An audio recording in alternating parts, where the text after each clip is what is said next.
Morning students. तो हम लोग न्यू चैप्टर स्टार्ट कर रहे हैं। चैप्टर का नाम है पोचीवल। ठीक है, अब इस चैप्टर के अंदर एक्चुअली हमें क्या बताया गया, इस चैप्टर के अंदर हम लोगों के इंडिया के अंदर बहुत डिफरेंट स्टाइल ऑफ हैंडक्राफ्ट होते हैं। ठीक है, आपने देखा होगा जैसे गुजरात के अंदर भी काफ़ी लेडीज़ होती है या फिर कुछ कॉटेज इंडस्ट्री टाइप होते हैं जो अपने घर के अंदर अपने हाथों से कुछ कपड़ा वगैरह तैयार करते हैं और वो बहुत सुंदर डिज़ाइन का होता है। तो हम उन्हीं के बारे में इस चैप्टर के अंदर बात करने वाले हैं। ठीक है, तो वानी and Prasad live in a village called Muktapur. Their home is always field with a bundles of bright colours thread. तो ये दोनों एक विलेज में रहते हैं जहाँ इनका घर है वो पूरे टाइम है ना डिफरेंट डिफरेंट कलर के थ्रेड मतलब धागे से भरा रहता है। Their mother and father and everyone else in the family are weaver। अब वीवर क्या होता है, हम पहले वीवर की बात कर लेते हैं। वीवर क्या होता है, एक प्रोसेस होती है वीविंग जिसके अंदर हम जो धागा होता है दो अलग अलग धागे को एक राइट एंगल में सेट करते हैं। जैसे मैंने ऊपर फोटो के अंदर बताया हुआ है, ऐसे हम एक के ऊपर एक ऐसे सेट करके उसे एक आप कह सकते हो मैट या फिर कपड़े का रूप देते हैं। ठीक है, फैब्रिक्स बनाते हैं उससे हम, और जो ये करता है उसे हम वीवर कहते हैं। ठीक है, वापस देख लेते हैं। तो ये जो दोनों हैं उनका घर डिफरेंट डिफरेंट कलर से भरा हुआ रहता है और इनके जो मम्मी पापा है वो वीवर्स होते हैं। The weaving that they do in very beautiful and special. जो वीविंग वो करते हैं मतलब जो कपड़ा वो तैयार करते हैं वो काफ़ी ज़्यादा सुंदर और स्पेशल होता है। Muktapur village is in the Pochampally town, ठीक है, मंडाल ऑफ तेलंगाना के अंदर एक छोटा सा टाउन है जिसका नाम है Pochampally. Most of the families in this town are weavers. और जनरली इस गांव के अंदर जितने भी लोग रहते हैं वो वीवर्स हैं, मतलब वीविंग का काम करते हैं। That is why the special cloth that they weave is called Pochampally. और इस वजह से जो कपड़ा वो तैयार करते हैं, देखो एक छोटा सा गाँव है, छोटे से गाँव में हर कोई यही काम करता है, तो उस कपड़े का नाम भी उनके गाँव के ऊपर ही रख दिया गया। ठीक है, तो उधर जो वीविंग होती है मतलब उस गांव से जो कपड़ा बन के आता है उस कपड़े को पोचीवली कहा जाता है। ठीक है, तो the villagers have been doing this work for a long time. Vani and Prasad parents learn weaving from their elders. तो इस गांव के अंदर जितने भी विलेजर्स हैं सब काफ़ी टाइम से ये काम कर रहे हैं। अब जैसे होता है ना कि हमारे जो फैमिली बिजनेस होता है तो हमारे दादा पापा उनसे हम मना काम सीखते हैं, वैसे ही जो वानी एंड प्रसाद के पेरेंट हैं उन्होंने भी अपने एल्डर्स अपने बड़ों से ही ये काम सीखा था। अब देखो यहाँ पे मैंने कुछ फोटोज दी है जिसके अंदर जो धागे है थ्रेड है उसको दो साइड के अंदर रखा हुआ है। देन मैंने एक फोटो ली है जिसके अंदर मैंने विविंग का आपको बता दिया विविंग होता क्या है और वीवर्स जो ये काम करते हैं। ठीक है, तेलंगाना के अंदर एक छोटा सा टाउन है जिसे पोचीवली कहा जाता है, जो मैंने मैप के अंदर भी बता दिया। नेक्स्ट यहाँ पे कुछ साड़ियाँ मैंने आपको फोटो में ली है। इस तरीके की प्रिंट, इस तरीके की डिज़ाइन की जो साड़ियाँ हैं वो भी प्रिपेयर की जाती है। ठीक है, चलो now Vani Prasad also help their parents after coming back from school. अब वो दोनों भी स्कूल जाके आने के बाद उनकी हेल्प करते हैं। This weaving require hard work. अब जो वीविंग है ये छोटा सा काम नहीं होता। देखो यहाँ पे ये साड़ी दिख रही है, साड़ी भी बनती है, तो सोचो इस डिज़ाइन को सेट करना, उस थ्रेड को प्रॉपर तरीके से वीव करना बहुत ज़्यादा मुश्किल होता है। ठीक है, तो वीविंग को बहुत ज़्यादा टाइम लगता है इस वजह से। तो डिफरेंट थिंग और डिफरेंट तरीके से इसे किया जाता है। देखो क्या दिया है, what did we learn Muktapur. अब इस पैराग्राफ में हमने क्या क्या देखा कि जो मुक्तापुर विलेज है वो पोचीवली टाउन के अंदर आता है और पोचीवली किसमें है, तेलंगाना स्टेट। ठीक है, देन वानी एंड प्रसाद है वो कहाँ किधर रहते हैं, उनके पेरेंट्स के साथ, और उनके पेरेंट्स क्या है, वीवर है। और जनरली उन दोनों के गाँव में जितने भी लोग हैं सब यही काम करते हैं। अब वीविंग क्या होता है, वीविंग एक प्रोसेस है जहाँ पे हम दो थ्रेड को राइट एंगल में सेट करके एक फैब्रिक बनाते हैं और जो स्पेशल क्लोथ ये लोग प्रिपेयर करते हैं उससे पोचीवली नाम दिया गया है। हैंडक्राफ्ट क्या होता है, अब मैंने आपको स्टार्टिंग में बोला था ना हैंडीक्राफ्ट हैंडक्राफ्ट ये सब हम लोग देखने को मिलेंगे। हैंडक्राफ्ट मतलब जो हाथ की कला होती है, अब वो अलग अलग चीज़ों में होती है। ठीक है, this traditional craft are learn from elders. ये जो कला होती है वो हम अपने बड़ों से अपने पूर्वजों से सीखते हैं और काफ़ी ज़्यादा स्पेशल भी होती है। तो देखो यहाँ पे मैंने कुछ फोटोज़ लिए, जैसे टॉय मेकिंग, अलग अलग मिट्टी के खिलौने बनाना, लकड़ी के खिलौने बनाना। ठीक है। इत्र जो बनाते हैं, इत्र हम बोलते हैं, वो सेंट जो बोलते हैं ना, बॉडी स्प्रे वगैरह। फिर वुड कार्विंग, आपने देखा होगा कि काफ़ी मंदिरें होते हैं, उनमें दीवारों पे भी होती है और लकड़ियों पे भी बहुत सुंदर कारीगरी की होती है, जो मैंने यहाँ पे ली भी है। वैसा कारपेंट वीविंग, तो वो भी कारपेट वीविंग भी बहुत सुंदर होता है। अगर आपने अपने घर पे गलीचे सुने होंगे या फिर कारपेट जो होते हैं वो बनाए जाते हैं, उसके अंदर बहुत सुंदर सुंदर डिज़ाइंस डाली जाती हैं, तो वो डिज़ाइंस भी ये लोग ही करते हैं। और ये सब कुछ ये लोग अपने हाथ से करते हैं। बहुत ज़्यादा टाइम लगता है इसे प्रिपेयर होने में, लेकिन ये बहुत ज़्यादा यूनिक एंड स्पेशल होता है।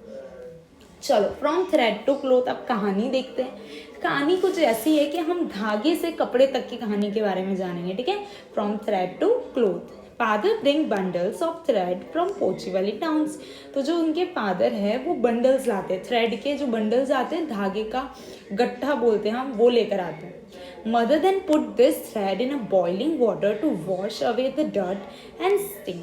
तो उसके अंदर जो भी मिट्टी वगैरह लग गई है या फिर चिपक गए, उस चीज़ को हटाने के लिए वो उन्हें है ना गर्म पानी में डाल देती है। Then everybody work to dye the thread. अब देखो, अलग अलग कलर चाहिए, ये तो वाइट कलर का थ्रेड लेकर आते हैं ना, तो अलग अलग कलर के कपड़े चाहिए हमें, कभी ब्लू कभी रेड, बीच में हम डिज़ाइन देखते हैं डिफरेंट कलर की होती है, तो उसके लिए उन्हें डाई करना पड़ेगा। तो उन थ्रेड को डाई के लिए रखा जाता है, जिसके अंदर ब्राइट कलर्स के अंदर उन्हें डाला जाता है। This thread are done, dried and rolled into a bundle. जब डाइंग हो जाती है उसे सुखाया जाता है और रोल करके बंडल बना दिया जाता है। दिस बंडल, ये बंडल फिर उसके बाद में लूम्स में जाते हैं, छोटे छोटे जगह, जैसे आप अपन फैक्ट्रीज बोलते हैं वैसे लूम्स होते हैं छोटे, जहाँ पे ये लोग अपना कपड़े का काम करते हैं। उसके बाद उसी धागे से वुवन होता है, मतलब उसे है ना जैसे हम लोगों ने देखा था कि उस धागे को सेट करके कपड़े में कन्वर्ट किया जाता है। Silk cloth and silk sari are woven from the silk thread. तो अब सिल्क की साड़ी होती है वो सिल्क थ्रेड से बनती है। Cotton thread is use to weave cotton sari. जो कॉटन के थ्रेड होते हैं उससे कॉटन साड़ी बनती है। क्लोथ बनता है, शीट्स बनते हैं, बेड शीट्स, अलग अलग शीट्स आते हैं वो भी बनते हैं, etcetera. The loom has many needles. The size and number of the needles change according to the design. अब आपने देखा होगा कि जो सुई आती है वो भी बहुत नीडल, मतलब सुई बहुत अलग अलग तरीके की आती है, ठीक है। अब वो सुई अकॉर्डिंग आती है कि भाई आपको कैसे डिज़ाइन करनी है। महीन डिज़ाइन करनी है तो आपको एकदम पतली वाली सुई लेनी पड़ेगी, बड़ी डिज़ाइन करनी है तो आपको अलग सुई। तो इस तरीके से उसकी साइज आपकी डिज़ाइन के ऊपर डिफर करती है। The weavers weave the beautiful Pochampally sari in bright colour. तो वहाँ के जो वीवर्स होते हैं, मतलब जो साड़ी बनाते हैं, यहाँ पे क्लोथ बनाते हैं, वो बहुत सुंदर पोची वाली साड़ी एकदम डिफरेंट ब्राइट कलर से बनाते हैं। दो that traditional craft they have made their region world famous. और इसी वजह से, मतलब उनकी ये जो कला है उसकी वजह से एक छोटा सा टाउन पोचीवली इतना ज़्यादा फेमस है पूरे वर्ल्ड के अंदर। Step to make a cloth, जैसे अभी हम लोगों ने डिस्कस किया कि जो बंडल्स है उसे गर्म पानी में डाला जाता है ताकि डर्ट रिमूव हो जाए, जैसा मैंने फर्स्ट बताया था। देन उसी थ्रेड को है ना कलर, डाइंग कलर के अंदर, अलग अलग कलर के अंदर, जैसे इसमें ब्लू कलर बता रखा है, और भी अलग अलग कलर के अंदर उसे डाला जाता है। देन उन्हें सुखाया जाता है और फाइनली फिर उन्हें लूम्स में ले जाया जाता है, जहाँ पे वो उससे कपड़ा बनाते हैं, ठीक है। चलो, क्राफ्ट इन डेंजर। अब हम बात करते हैं कि भाई आज हमारे देश के अंदर, मतलब इंडिया के अंदर इतना सुंदर सुंदर हैंडक्राफ्ट है, तो फिर इतना हैंडक्राफ्ट आगे क्यों नहीं आता है। देखो, अगर आपने देखा होगा तो ये काफ़ी एक्सपेंसिव होता है, ठीक है। सिल्क की साड़ी, ये पोची वाली साड़ीज, ये काफ़ी ज़्यादा एक्सपेंसिव होती है। तो अब क्या होगा आगे देखते हैं। Great skill is needed to weave such special sari. अब ऐसे ही हर कोई नहीं, मैंने कल को मैं धागा ले आऊँ, घर पे बैठ जाऊँ कि चलो मैं साड़ी बनाती हूँ, तो ये पॉसिबल नहीं है। उनकी स्किल की वजह से वो ये प्रिपेयर कर पाते हैं, वो भी इतनी ब्यूटीफुली। तो it also takes many days of a hard labour. और मैंने जैसे बताया, एक साड़ी को बनाने के लिए भी काफ़ी ज़्यादा टाइम लगता है। After all this it is difficult to get a good price. लेकिन इन सब के बावजूद उस कपड़े को इतना अच्छा प्राइस नहीं मिलता, ठीक है। क्योंकि हम मार्केट में जाते हैं, हम देखते हैं यार कि ये साड़ी तो इतनी महंगी है, इसके कंपैरिजन में मैं 3 साड़ी खरीद लूँगी या 2 साड़ी खरीद लूँगी। तो हम लोग जल्दी से है ना इन्फ्लुएंस हो जाते हैं और हम दूसरी चीज़ें खरीद लेते हैं, ठीक है। तो इतनी मेहनत, इतना सुंदर, इतने हार्ड वर्क के बाद भी उन्हें अपनी साड़ी का इतना अच्छा दाम नहीं मिलता। और सिल्क इज़ बिकमिंग एक्सपेंसिव। और जो सिल्क होता है वो तो बहुत एक्सपेंसिव होता है, और आज के टाइम पे वो और एक्सपेंसिव होता जा रहा है। Big shopper give very little money for this sari. तो बड़े बड़े शोरूम्स वगैरह होते हैं, वो लोग इस साड़ियों को बहुत कम दाम देते हैं, दो दे themselves sell them at a higher price। लेकिन जब कंज्यूमर को वही शॉप वाले, वही बड़े बड़े जो मॉल वाले हैं, जब बेचते हैं कंज्यूमर को, तो वो काफ़ी हाई प्राइस लेते हैं। अगर आपने देखा होगा तो वो बोलते हैं कि ये तो काफ़ी ओरिजिनल है, हैंडवर्क वाला है, तो हमसे ज़्यादा दाम लेते हैं। लेकिन वो वर्कर्स जो वीवर्स होते हैं उनको वो ज़्यादा दाम नहीं देते। Many are the leaving their village to work as a labor in the big city। और बहुत ऐसे वीवर तो अपना गांव छोड़ के यहाँ शहर में आते हैं, यही काम किसी और के लिए करने के लिए एज अ लेबर का काम करते हैं यहाँ के। We need to solve this problem but helping them get a better price, otherwise this precious craft will be lost forever। तो हम लोगों को इसके लिए क्या करना पड़ेगा? हम लोगों को ये प्रॉब्लम सॉल्व करने के लिए एक बेटर प्राइस देनी पड़ेगी। अगर जब भी हम हैंड क्राफ्ट के बारे में बात करते हैं तो हमें कभी ऐसे नहीं करना चाहिए कि ये तो हैंड क्राफ्ट है, तो इतनी मेहनत लगी है, तो उसके लिए आप क्यों बार्गेनिंग करते हो, क्यों ये जो मोल भाव करते हैं कि भाई इतना कम कर दो, इतना कर दो, इतनी सी तो चीज़ है। लेकिन हमें उनको एनकरेज करना चाहिए ये बोल के कि आपने इतना सुंदर बनाया, इसके लिए हम दाम देंगे, ठीक है, जिसकी वजह से ये प्रेशियस क्राफ्ट है वो आज बचा रहे। नहीं तो कल को सिर्फ मशीनों से बने हुए कपड़े ये सभी रह जाएंगे, कोई हैंडवर्क वाली चीज़ रहेगी नहीं जो बहुत ज़्यादा प्योर और ब्यूटीफुल है। डिस्कस करते हैं, देखो क्या दिया हुआ है question. Vani Prasad learn this beautiful craft from their family members when they grow up. Do you think they will be able to teach their children the skill of this craft? क्या लगता है आपको, अगर हमारे पेरेंट्स से हम कुछ सीखते हैं तो कल को क्या हम अपने बच्चों को ये सिखा पाएंगे? ठीक है, तो yes, they love their family craft, so I think they will be able to teach this their children the skill of this craft. अब अगर मैं किसी चीज़ को पसंद करती हूँ, ठीक है, अगर कुछ काम करना मुझे पसंद है तो वो ज़रूर मैं आगे पास ऑन करूँगी, ठीक है। तो वैसे जो वानियन प्रसाद है उन्हें ये काम बहुत पसंद था और श्योरली वो अपने आगे वाली जनरेशन को ये ज़रूर सिखाएंगे। कुछ और क्वेश्चन हैं जो डिस्कस करते हैं। Have you ever seen anybody weave something on a loom? क्या कभी आप लूम गए हो? लूम में आपने कभी कपड़ा करते हुए देखा है? सेकंड क्वेश्चन दिया हुआ है, the thread of a sari are dyed, do you know how of any other things that is dye? कपड़े के अलावा या फिर ये जो थ्रेड के अलावा कभी आपने कोई और चीज़ डाई होते हुए देखी है? If you visit Vani's village, it seems as if the entire village is weaving sari. Do you know of any other work which many people live in a one place? जैसे ये गांव के अंदर सब वीविंग का work करते, क्या आपने ऐसा कोई गांव देखा है जिसके अंदर कोई और टाइप का वर्क लेकिन पूरा गांव वही काम करता हूँ? और do they make some articles? क्या वो उसके ऊपर आर्टिकल्स या कुछ आर्टिकल्स बनते हैं? तो फर्स्ट क्वेश्चन का आंसर था yes. Once I went to the Kanchipuram in the state of Tamil Nadu, there are many people who work in industry and they were weaving silk sari. Kanchipuram करके साड़ी आती है और वो बहुत ज़्यादा महंगी बिकती है, तो वो साड़ी की इंडस्ट्रीज है वहाँ पे जहाँ पे बहुत सारे लेबर काम करते हैं। सेकेंड था dyeing is a method to add colour. जैसे हमने देखा था डाइंग एक ऐसा मेथड है जिसमें हम कलर ऐड करते हैं।